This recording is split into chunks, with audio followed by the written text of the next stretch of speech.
কি হয়েছে বেবি? বাইরে একটা গন্ডগোল লেগেছে। কি গন্ডগোল? আচ্ছা চলো। কই কি গন্ডগোল লেগেছে?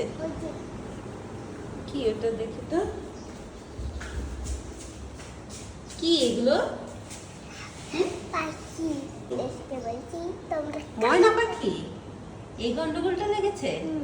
এখন কি করতে হবে? এখন ওদেরকে বাসায় পাঠিয়ে দিতে হবে। ওদের মনে হয় খিদা লেগেছে। আমি ওর মা। তুমি ওদের মা? হ্যাঁ।